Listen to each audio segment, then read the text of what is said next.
Every year, the United States spends more money on its military than the next 10 countries combined. It's a number so big that it's almost impossible to comprehend. In 2024, the US military budget exceeded $800 billion.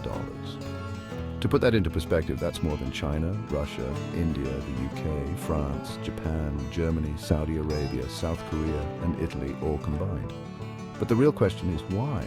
Why does the US government pour so much money into defense? Is it about national security? Is it about power? Or is there something much bigger at play? To understand the full picture, we have to go deep, because behind these numbers there's a story of global influence, economic strategy, and a military-industrial complex that few people truly understand.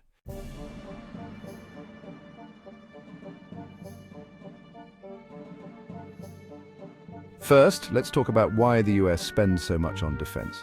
Most Americans believe the military budget is about keeping the country safe. And while that is partly true, the reality is far more complex. The US is not just defending itself, it's maintaining a global empire. Think about it. The US has over 750 military bases in more than 80 countries around the world. No other nation has even a fraction of that. China, the second largest economy in the world, has one military base outside its borders. Russia, despite its military strength, has only a handful of foreign bases. So why does the US have hundreds? The answer lies in power and influence. The US military is not just about defense, it's about controlling global trade routes, securing resources, and maintaining dominance in world affairs. In short, the military isn't just protecting the US, it's shaping the world in America's favor.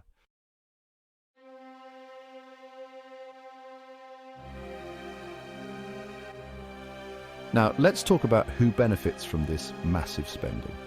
Because the truth is, the military budget isn't just about national security, it's also a business, a very, very profitable one.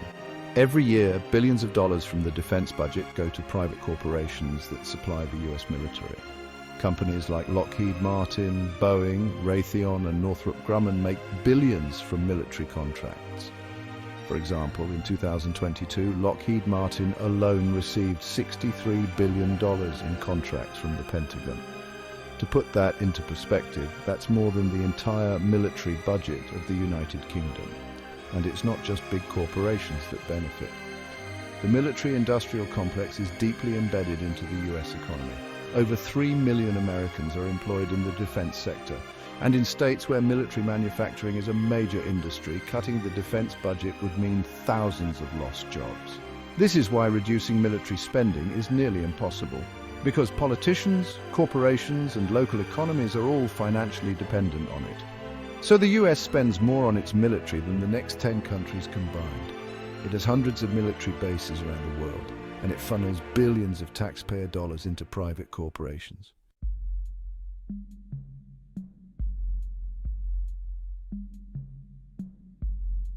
But here's the big question, does this actually make the US safer? Or is it just a self-sustaining system of power, profit, and influence? That's exactly what we're going to explore in the next act. We'll break down how the military budget affects the economy, why US defense spending is so much higher than other countries, and the surprising ways this impacts your everyday life. If you've made it this far, that means you're serious about understanding the hidden forces behind global power.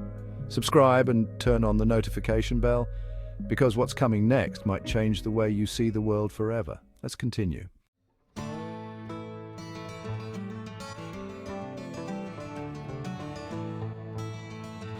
We've established that the US military budget is not just about defense, it's about power, influence, and money. But the big question remains, why is the US spending so much more than the next 10 countries combined?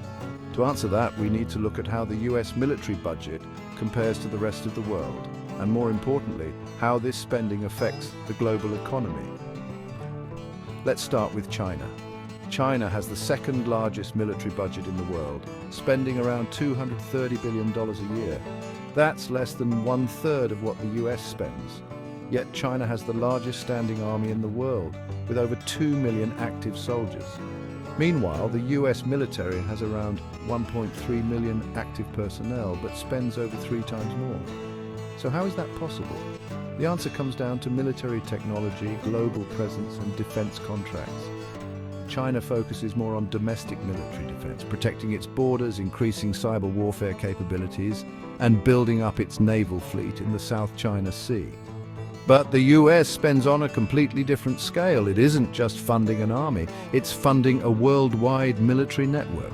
With 750 military bases in over 80 countries, the US has positioned itself everywhere. It has warships patrolling every major ocean, military aircraft stationed on nearly every continent, and an extensive network of intelligence agencies, cybersecurity operations, and private military contractors. In other words, the US military doesn't just protect the country, it protects US interests all over the world. Now, let's compare this to Russia. Russia's military budget is around $86 billion per year. That's less than 1/10 of what the US spends, yet Russia is still considered one of the most powerful military forces in the world. So why the massive gap in spending? One key reason is military contracts and the cost of war. The US pays huge amounts of money to defense contractors who design and build advanced military technology. For example, the F-35 fighter jet program has cost the US over $1.7 trillion, more than the GDP of Canada. Compare that to Russia, which focuses on lower-cost, high-impact weapons such as missile systems and cyber warfare. The difference? The US invests in long-term military dominance, while Russia spends on immediate, high-impact strategies. This is why, despite spending far less than the US, Russia remains a major military threat. So, how does all of this affect the global economy? Here's where things get interesting, because US military spending isn't just about war, it's about economic control. When the US funds military operations around the world, it also shapes international markets. For example, the US military presence in the Middle East isn't just about security, it's about controlling access to oil. The same applies to military operations in the South China Sea, where trillions of dollars in trade flow through every year. By maintaining a global military presence, the US ensures that its companies, its trade routes, and its currency remain dominant. But there's another side to this. Because while the US military budget keeps growing, many Americans are asking, at what cost? Right now, the US government is more than $34 trillion in debt, and yet military spending keeps rising every single year. To put that into perspective, the US spends more on defense than it does on education, healthcare, and infrastructure combined. A single B-2 bomber costs $2 billion, the same amount that could fund 40,000 college scholarships. The money spent on military operations in Iraq and Afghanistan could have paid off all US student loan debt multiple times over. So the question remains, is this spending necessary, or has it gotten out of control? This brings us to a bigger issue, the military-industrial complex. Many experts believe that the US military budget is no longer just about defense, it's about business. Next, we'll expose how private corporations profit from endless wars, why reducing military spending is nearly impossible, and how all of this connects to global politics and economic control. If you've made it this far, that means you're serious about understanding the forces that shape the world. Subscribe and turn on the notification bell, because the next part will change the way you see military spending forever. Let's continue.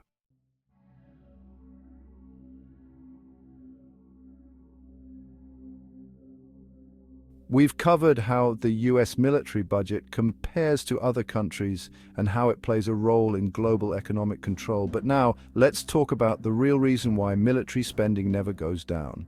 Because this isn't just about national security, it's about business. And not just any business, one of the most profitable industries in history. Let's talk about the military-industrial complex. This is the system where governments, corporations, and lobbyists work together to keep military spending high, and here's how it works. Every year, the US government spends hundreds of billions on defense contracts. These contracts go to private corporations that build everything from tanks to missiles to fighter jets. The biggest players in this industry are companies like Lockheed Martin, Boeing, Raytheon, and Northrop Grumman. These companies don't just make weapons, they make billions of dollars. In fact, Lockheed Martin alone receives more money from the US government than many entire countries spend on their militaries. For example, the entire defense budget of Canada is around $26 billion. Lockheed Martin received over $63 billion in contracts in 2022. That means one private company made more money from military deals than Canada's entire armed forces. And the reason these companies keep getting contracts? Lobbying.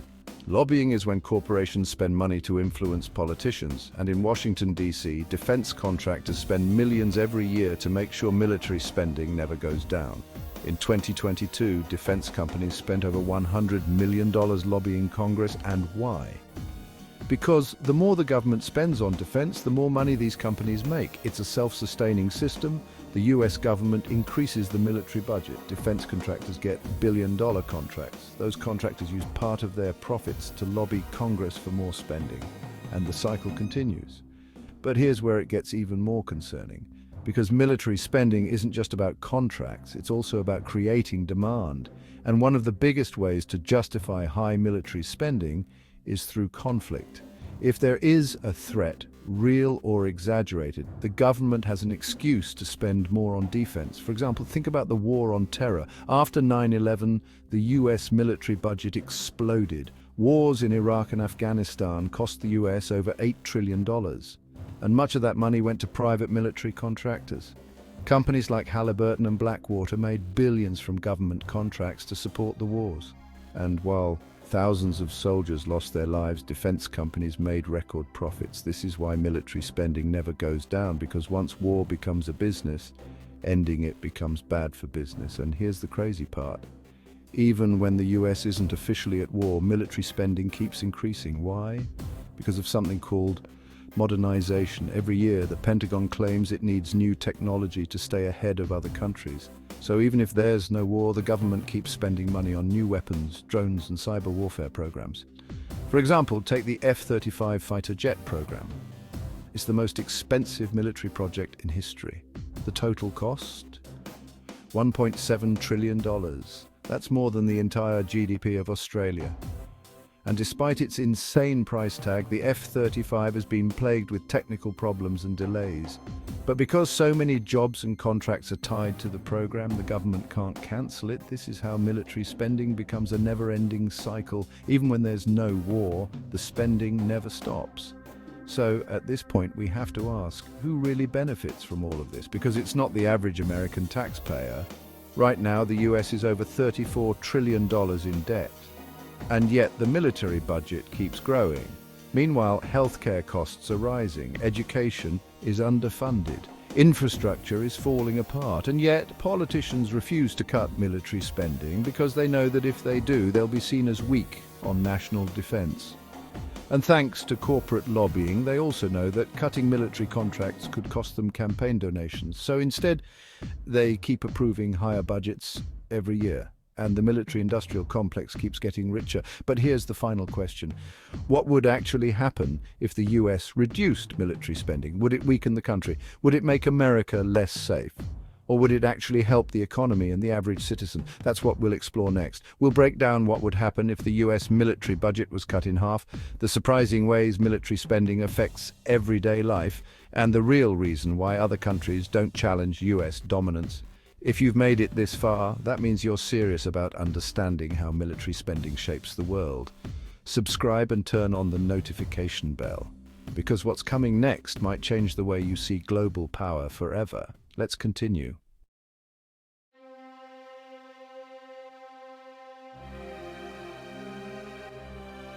But here's the bigger picture.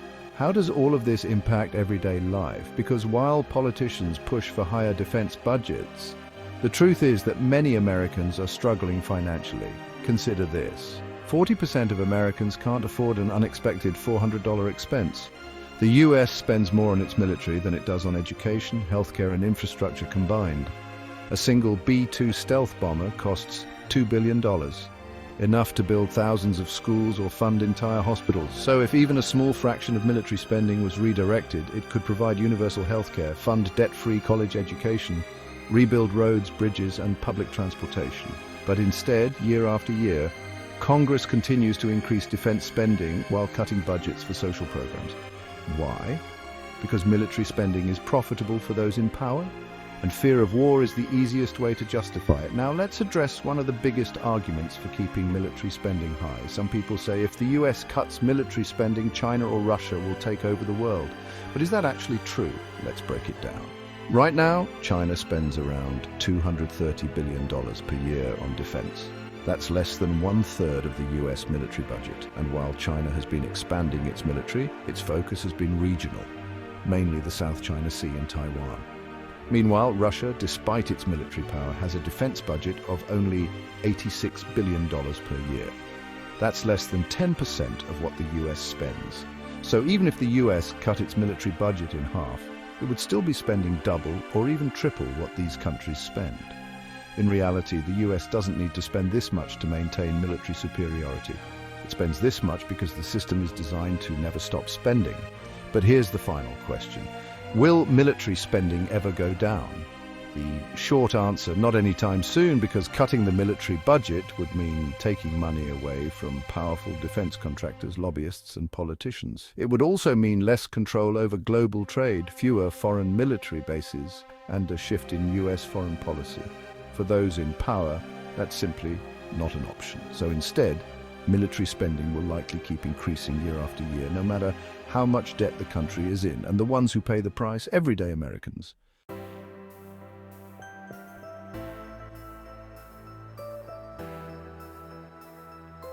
We've covered how the US military budget is bigger than the next 10 countries combined, how it benefits private corporations, and how it keeps growing even when there's no war. But now let's ask the real question. What would happen if the US actually reduced its military spending? Would the country become weaker, or would it actually benefit the economy and everyday Americans? Let's break it down. First, let's imagine cutting the US military budget in half. Right now, the US spends over $800 billion per year on defense. If we cut that by 50%, we'd still be spending around $400 billion annually, which is still more than China and Russia combined. So would cutting the budget in half actually make the US less safe? Not really, because the US would still have the most advanced military technology in the world, the largest nuclear arsenal on the planet, and hundreds of military bases globally maintaining influence. In other words, the US would still be the most powerful military force in history. So why don't politicians even consider cutting military spending? The answer: the system is designed to keep the money flowing.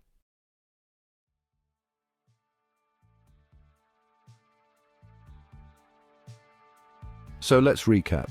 We've covered why the US military budget is so massive, who benefits from all this spending, how military spending affects the economy and everyday life, and why reducing the budget is nearly impossible. Now the question is, do you think the US should continue spending this much on defense, or is it time to start cutting back? Let me know your thoughts in the comments below. And if you found this video insightful, don't forget to subscribe to the channel for more deep dives into finance, geopolitics, and global economics. Turn on the notification bell so you never miss an update. Share this video with someone who should know the truth about military spending. Because the more people understand how the system works, the more they can challenge it. Thank you for watching, and I'll see you in the next video.